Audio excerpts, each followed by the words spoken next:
अस्सलाम वालेकुम नाज़रीन, प्रोग्राम विजन बाय राजा आतिफ जुल्फ़िकार के साथ आपकी खिदमत में हाज़िर हूँ। पाकिस्तान के साबिक आर्मी चीफ जनरल रिटायर्ड कमर बाजवा कहाँ हैं? उनकी बीमारी के हवाले से बहुत ख़बरें चल रही हैं और यहाँ तक भी कहा गया है कि उन्हें हार्ट अटैक हुआ है और वो रावलपिंडी के AFIC में हैं। इस हवाले से असल सूरत हाल क्या है? जनरल बाजवा कहाँ हैं? उनकी सेहत कैसी है? वो इस वक्त क्या कर रहे हैं, ये आपके साथ एक्सक्लूसिव स्टोरी हम शेयर करेंगे और फिर ये भी शेयर करेंगे कि 9 मई के मुकदमात में मुलव्विस एक अहम तरीन मुलज़म गिरफ़्तार कर लिया गया है, लेकिन इस्लामाबाद हाई कोर्ट ने डाल दिया है फड्डा। फड्डा कैसे डाला है, क्यों डाला है, दुरुस्त डाला है, गलत डाला है, ये भी आपके साथ शेयर करेंगे। मगर इससे पहले कि अपने प्रोग्राम को आगे बढ़ाएं, आपसे गुजारिश है कि अगर अभी तक आपने हमारा चैनल सब्सक्राइब नहीं किया तो प्लीज़ कर लीजिए। साथ ही बेल आइकॉन भी दबा दीजिए ताकि जो ही हमारा कोई नया प्रोग्राम अपलोड होता है तो उसका नोटिफिकेशन फौरी तौर पर आपको मौसूल हो सके। प्रोग्राम का बाकायदा आगाज़ करते हैं जी। एक नहीं बल्कि दो अफसोसनाक खबरें जो आज हुआ दो मकामात पर इंतहाई अफसोसनाक वाक़यात हुए। एक तो किला सैफुल्ला में जमीयत उलमा इस्लाम फजल रहमान ग्रुप के दफ्तर में एक इंतखाबी दफ्तर में एक धमाका किया गया दहशत गर्दों की तरफ से, जिसके नतीजे में 20 अफराद के जाँ बहक होने की इतला है। जबकि आज ही के रोज़ जो पशीन में भी एक बम धमाका किया गया और उसमें भी 12 अफराद जाँ बहक हुए हैं और पशीन में भी मौलाना फजल रहमान जो हैं जमीयत उलमा इस्लाम के सरबराह, वो ग़ालिबन वो वहाँ से इलेक्शन लड़ रहे हैं। दहशतगर्द जो है वो पाकिस्तान की ऊपर अपने हमले जारी रखे हुए हैं और जो पाकिस्तान के जो इदारे हैं वो अपनी कोशिशें कर रहे हैं उन हमलों से महफूज रखने के लिए। यहाँ पर आप ये कहेंगे कि जी कैसे इदारे हैं हमारे, क्या कर रहे हैं? तो इस सिलसिले में एक गुजारिश है जो बतौर क्राइम रिपोर्टर मेरे ज़ाती इल्म में चीज़ है, वो आपके साथ अपना एक्सपीरियंस शेयर कर देता हूँ। कि जैसे मिसाल आपको देता हूँ कि जैसे मैं एक कमरे में बैठा हूँ और इस कमरे में ऑक्सीजन मौजूद है, लेकिन मुझे या आपको, आप भी जहाँ बैठे हैं, हमें ऑक्सीजन की मौजूदगी का एहसास नहीं है। हमें उसकी मौजूदगी का एहसास तब होगा जब वो पहले ख़त्म होगी, फिर हमें पता चलेगा वो इधर तो ऑक्सीजन नहीं है। यही कुछ सूरत हाल होती है हमारे सिक्योरिटी फोर्सेस और जो हमारे इंटेलिजेंस के इदारे, हमारे कानून नाफिज करने वाले इदारे। हमें सिर्फ उन वाक़यात का पता चलता है जिसमें दहशतगर्द कामयाब हो जाते हैं। हमें उन वाक़यात का पता नहीं चलता जिसमें वो हमारे इदारों की पेशबंदी की वजह से या उनकी सर्वेलेंस की वजह से वो नाकाम हो जाते हैं और वो ऐसे वाक़यात की तादाद होने वाले वाक़यात की निस्बत बहुत ज़्यादा होती है। तो ये इलेक्शन से एक दिन कबल ये वाक़या किया गया है। इससे एक तो मुल्क में अदम इस्तेकाम पैदा करना जो है वो मकसद है बुनियादी, और फिर इलेक्शन को मुतासर करना मकसद है। लेकिन उम्मीद है कि ये जो दहशतगर्द हैं ये अपने इन नापाक अज़ाइम में कामयाब नहीं होंगे और अल्लाह ताला पाकिस्तान की लिए खैर करेगा। हमारे इदारे काम कर रहे हैं इसके ऊपर। अब अपनी खबरों की तरफ बढ़ते हैं जनाब। पहली खबर है इस्लामाबाद हाई कोर्ट से। इस्लामाबाद हाई कोर्ट में जस्टिस मियां गुल हसन औरंगज़ेब और जस्टिस अरबाब मोहम्मद ताहिर पर मुश्तमिल एक डिवीज़न बेंच है। उसने जो है वो पाकिस्तान तहरीक इंसाफ के जो हमायत याफ्ता या नामजद कह लें, टिकट तो अब कानूनी तौर पर उनका नहीं हो सकता, NH 46 से उम्मीदवार हैं आमिर मुग़ल, उनकी जो है वो 10 रोज़ा अबूरी ज़मानत कबल गिरफ़्तारी जो है वो मंजूर कर ली है और ये मंजूर की गई है 2 लाख रुपए के मुचलकों पर। ये पता चला कि इनकी पहले सेशन कोर्ट से ज़मानत जो है वो ट्रायल कोर्ट से नीचे से मुस्तरद हो गई थी और उसके बाद ये फिर गिरफ़्तार नहीं हो सके थे और अब उन्होंने हाई कोर्ट से ज़मानत हासिल की है। जो खबर है जो आपने थंबनेल के ऊपर भी देखी कि 9 मई के वाक़यात का एक इंतहाई अहम मुलज़िम जो है वो गिरफ़्तार हुआ है। और ना सिर्फ ये कि हम आपको ये बता दें कि ना सिर्फ ये कि वो मुलज़िम गिरफ़्तार हुआ है, बल्कि उस मुलज़िम ने जो हमारे ज़राए हैं उनका ये कहना है कि अज़ ख़ुद ऑफ़र भी की है कि वो 9 मई के वाक़यात के हवाले से वादा माफ़ गवाह बनना चाहता है। सिर्फ तैयार नहीं है बल्कि चाहता है। उसको ये ऑफ़र नहीं दी गई। ज़राए का ये कहना है कि उसने मुलज़िम ने ख़ुद ये ऑफ़र किया। अब वो मुलज़िम कौन है? वो मुलज़िम बहुत अहम मुलज़िम है। आप जानते होंगे राजा बिशारत बड़े मारूफ सियासतदान हैं रावलपिंडी के, काफ लीग में रहे, हमेशा चौधरी परवेज़ लाई के करीबी साथी हैं। लेकिन पिछले इलेक्शन में उन्होंने जो है वो बल्ले के निशान पर इंतखाबी निशान लड़ा था, तो इसलिए हम उनको कहते हैं कि वो PTI के। अब तो हर परवेज़ लाई सभी PTI में चले गए, तो उनके तो PTI में होने का फिर शुबा रहा नहीं। वो रावलपिंडी कैंटोनमेंट का जो हल्का है, रावलपिंडी कैंट का हल्का है NH 54, वहाँ से वो कौमी असम्बली के उम्मीदवार हैं और बीच में एक दफ़ा उन्होंने ज़मानत कराई थी, लेकिन उसके बाद फिर अभी तक उनको कुछ पता नहीं चल रहा। कल पोलिंग है, लेकिन वो राजा बशारत साहब कहाँ हैं कुछ पता नहीं है। लेकिन उन्हीं के साथ जो उनके छोटे भाई हैं राजा नासिर, जो हमेशा से उनकी सियासत में उनके साथ रहे। जब राजा बशारत मुस्लिम लीग में हुआ करते थे तो उस वक़्त राजा नासिर मुस्लिम लीग नून ज़िला रावलपिंडी के सदर होते थे। बाद में जब राजा बशारत साहब काफ लीग को प्यारे हुए तो राजा नासिर भी प्यारे हो गए। और राजा नासिर पहले भी कौमी असम्बली के इलेक्शन गालिबन एक से ज़्यादा दफ़ा लड़ चुके हैं। इस दफ़ा राजा बशारत साहब कौमी असम्बली के उम्मीदवार थे हैं बल्कि, और राजा नासिर साहब जो हैं ये हल्का PP 11 से सूबाई असम्बली के उम्मीदवार हैं। अच्छा जी, एक इत्तला मिली गुज़श्ता शब निसफ शब के बाद कि जी राजा नासिर जो हैं उनका पता चल गया है, उनका सुराग लगा लिया गया है, उन्हें हिरासत में ले लिया गया है। और फिर ये ख़बर भी आई कि उन्होंने वादा माफ़ गवाह बनने के लिए रिक्वेस्ट की है, ऑफ़र किया है अपने आप को कि जी सारा कुछ बताने को तैयार हैं, लेकिन उनको जो है वो वादा माफ़ गवाह बनाया जाए। लेकिन जहाँ पे डल जाता है फड्डा, और फड्डा मुझे कहने दीजिए कि ये फड्डा इंतहाई अफसोसनाक फड्डा है। देखें, अगर तो कोई शख्स है वो उसने ज़मानत कराई हुई अदालत से, या उसने ज़मानत नहीं भी कराई हुई तो अदालत ने कहा हुआ है कि आप उसको गिरफ़्तार ना करें, तो दो चीज़ें हैं। तो दोनों चीज़ों में ऐसा कोई वाक़या नहीं है। ना तो राजा नासिर की कोई ज़मानत किसी अदालत से होना रिकॉर्ड पर है, और ना ही किसी अदालत की कोई ऐसी डायरेक्शन मौजूद है। तो फिर इनके वकला जाते हैं वहाँ पर, जाके पटिशन फ़ाइल करते हैं इस्लामाबाद हाई कोर्ट के अंदर। और हालांकि ये मैं आपको बताऊं कि राजा नासिर जो हैं वो मुलव्वस हैं रावलपिंडी के अंदर जो GH के ऊपर हमला और जो दीगर हमले हैं उनमें उनकी मुबैना तौर पे वो नामज़द हैं उन मुकदमात के अंदर।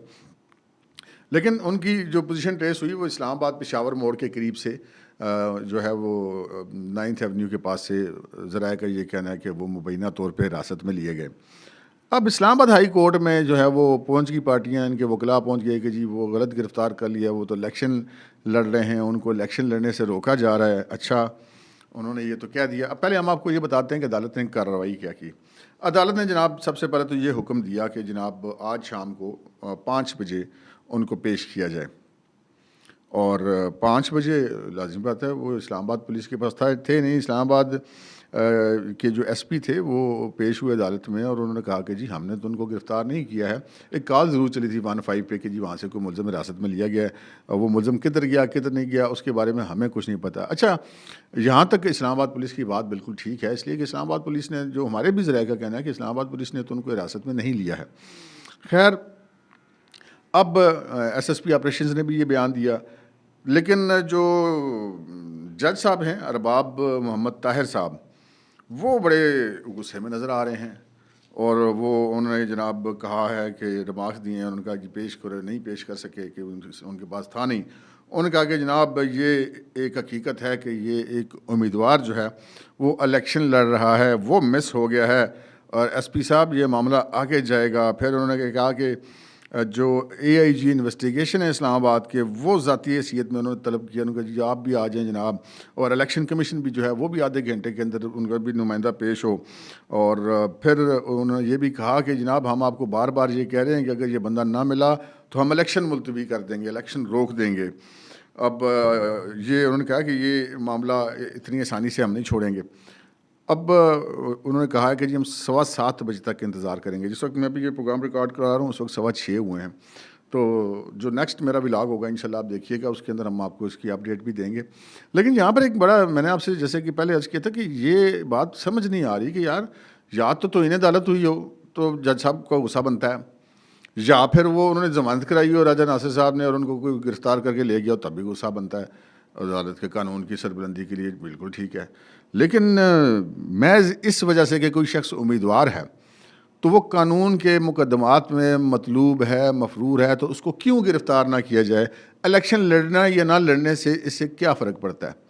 अब ये वैसे वो जस्टिस सतर में नल्ला साहब ने भी एक कमेंट दे दिया कि जी जो इलेक्शन किसी बंदे की ज़मानत के लिए इतनी काफ़ी है कि वो इलेक्शन लड़ा है, तो फिर तो पूरे पाकिस्तान के जितने कैदी हैं वो सारे अपने अपने कागजात नामजदगी जमा करा दें, वो अदालत से उनको निकाल दें अदालतों जेलों से।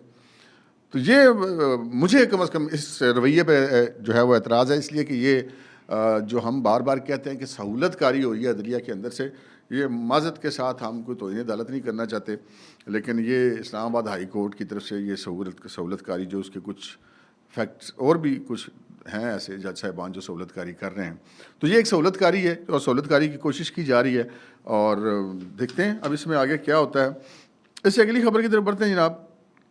खबर है जनरल रिटायर्ड कमर जावेद बाजवा के हवाले से। जनरल रिटायर्ड कमर जावेद बाजवा साहब जो हैं वो आपको पता है पाकिस्तान के, मैं तो उनको ये कहूँगा कि पाकिस्तान की तारीख के ताकतवर तरीन वो आर्मी चीफ रहे हैं। एक्सटेंशन तो चलो उनको मिली, 6 साल वो पाकिस्तान के आर्मी चीफ लेकिन वो एक ऐसे निज़ाम में आर्मी चीफ रहे हैं जिस निज़ाम के अंदर फ़ौज बहुत ताकतवर थी और उसका सरबराह तो खैर बहुत ही ताकतवर था। और ये अब उनकी हवाले से बहुत सारी चीज़ें हैं, कुछ लोग उनको पसंद करते हैं, कुछ लोग उनको नापसंद करते हैं। किसी ज़माने में इमरान खान साहब कहा करते थे कि जनरल बाजवा से बड़ा तो डेमोक्रेटिक जनरल ही कोई नहीं है। फिर वही इमरान खान ने जनाब उनको कौन कौन से खिताब नहीं दिए, तो गद्दार करार दिया, तो मीर जाफ़र और मीर सादिक और फ़लाँ जो कुछ उनसे हो सकता था उन्होंने की। फिर उनके जो पूरा पाकिस्तान तहरीक इंसाफ का ट्रोलिंग ब्रिगेड है वो उनके पास पड़ा रहा। कसूर जनरल बाजवा का क्या था? कसूर जनरल बाजवा का ये था जो कि इमरान खान ने अपने इंटरव्यूज़ में ये बात कही भी कि जी जब जनरल बाजवा साहब को बार बार कहते थे कि जी मेरे खिलाफ तहरीक दमदमाद वापस करवाएं, जनरल बाजवा कहते थे कि यार हम कैसे करवाएं भाई, हम तो सरकारी मुलाजिम हैं। वो सियासत से तो ऐलान कर चुकी हुई थी फ़ौज के जी हम नहीं अब आइंदा से इसमें पढ़ते। तो इमरान खान साहब की आदतें हुई थी ख़राब कि जनाब वो बंदे भी वही पूरे करके दे रहे हैं, इत्तेहादी भी जनाब वो जनरल फैज़ पूरे कर रहे हैं, वो जब कोई बिल पास होना वो भी फैज़ पूरे कराएगा, बंदे एतमाद का वोट लेना वो भी फैज़ पूरे कराएगा। तो जब उन्होंने कहा कि जी ठीक है अब हम नहीं करते, तो ये बात इमरान खान साहब को बुरी लगी। तो उन्होंने कहा कि इमरान खान ने एक तकरीर में कि जी अगर ये मेरे खिलाफ तहरीक एतमाद जो है वो इन्होंने पेश नहीं करवाई, मैं मानता हूँ इन्होंने नहीं करवाई, कोई अमेरिका का चक्कर नहीं, किसी अमेरिका ने जनरल बाजवा को हुक्म नहीं दिया, लेकिन रोक तो सकते थे ना भाई। आर्मी चीफ से आप मुतालबा कर रहे हैं कि वो आपके खिलाफ तहरीक एतमाद रोके। तो इमरान खान साहब मतलब अगर आपकी ये जो आपका जमहूरियत है आपकी, या ये आप अपने आप को एक जमहूरी पार्टी का सरबराह समझते हैं, या ये आपका जमहूरी रवैया है, तो फिर माफ़ करना ये कोई जमहूरियत नहीं है। दुनिया में ऐसी कोई जमहूरियत नहीं थी। अभी भी उनका मसला क्या है इमरान खान का, अभी भी उनका मसला ये है कि जनाब किसी तरीके से इस्टेब्लिशमेंट मुझे दोबारा गोद ले ले। वो कोई जमहूरियत के लिए कोई चैम्पियन के तौर पे या मुल्क को जो नहीं है वो डिक्टेटरशिप से आज़ादी दिलाने के लिए नहीं खड़े हुए, वो इसलिए खड़े हुए हैं कि उनको गोद लिया जाए और उनके हक़ में फिर उसी तरह वो हवाएं चलें कि जनाब मीडिया भी पाबंद, मीडिया भी साथ हो, अदलिया भी साथ हो, फ़ौज भी साथ हो, ISI भी साथ हो, इमरान खान झूला झूले, और जनाब उधर से बुजदार ने लुट मचाई हुई हो, उधर से फरा गोगी ने लुट मचाई हो, उधर पिंकी गोगी कप्तान के नारे बज रहे हों, उधर से जनाब ये शहजाद अकबर और ये शहबाज गिल ये सारे जनाब मौजे में लूट रहे हों। तो ये अब काम तो नहीं होना, लेकिन जिस हद तक सहूलतकारी हो रही है वो हो रही है। तो बात हम कहते हैं जनरल बाजवा की, तो जो इमरान खान साहब के जो ट्रोलिंग ब्रिगेड है उसके एक इंतहाई अहम तरीन रुकन हैं भगोड़े पाक फ़ौज के साबिक मेजर, अब उनको कहेंगे क्योंकि कोर्ट मार्शल हो गया उनका, मेजर आदिल राजा, मेजर अब तो नहीं है वो आदिल राजा ही रह गए। तो वो अब बाहर से बैठे हुए हैं जनाब, रोज़ कोई ना पाक फ़ौज के ख़िलाफ़ साजिश करते रहते हैं। कभी एक दुरफितनी छोड़ देते हैं, कभी दूसरी दुरफितनी छोड़ देते हैं, कभी कहते हैं वो इतने लोग रिज़ाइन करके, आज तक किसी सिपाही ने भी रिज़ाइन नहीं किया। वो 5-5 हज़ार अफसरों से रोज़ाना भाई साहब रिज़ाइन करा देते हैं और बिल्कुल उलट बातें और प्रोपेगेंडा। और वो जब 9 मई हुआ था उसमें भी वो लाइव प्रोग्राम कर था, लोगों को मतलब मिस गाइड करता है। वो देखें जी इमरान खान को वो या ISI के हेडक्वार्टर में रखा हुआ है, उधर रुख करें, फ़लाँ अफसर फ़लाने सेक्टर की फ़लानी गली में फ़लाने नंबर मकान में रहता है, उधर का रुख करें। मतलब वो उधर बैठ के सारा कुछ कर रहा है। बाद में चीज़ें भी आ गई कि किस तरह वो भारत के लोगों से रब्ते में है और वो जो राह के लोग हैं उनके साथ वो रब्ते में उनकी डायरेक्शन लेता था वो, और इधर इमरान खान को पहुँचाता था, इमरान खान आगे सारी पार्टी को पहुँचाता था। तो वो इमरान खान और पाकिस्तान तहरीक इंसाफ के राज से रब्तों का एक अहम ज़रिया है। उन मौसूफ़ ने जनाब एक ख़बर फड़काई और इंतहाई नाजेबा और जैसे बदतमीज़ी वाली ज़बान है इन लोगों की, सोशल मीडिया ट्रोल्स जो PTI के, वो वाली ज़बान उसने इस्तेमाल की जनरल बाजवा के बारे में और कहा कि जी वो तो AFIC में और हार्ट फेल हो गया, दिल का दौरा पड़ गया, यूँ हो गया वूँ हो गया। और हमने कहा यार हम भी तो पता करें जनरल बाजवा साहब जो हैं वो असल ख़बर है क्या, वाकई वो बीमार हैं। देखिए बीमार तो कोई भी शख्स हो सकता है, किसी भी वक्त हो सकता है। और अगर कहा जा रहा है AFIC में, तो AFIC भी तो इधर रावलपिंडी में ही है, वो कोई दूर तो नहीं है।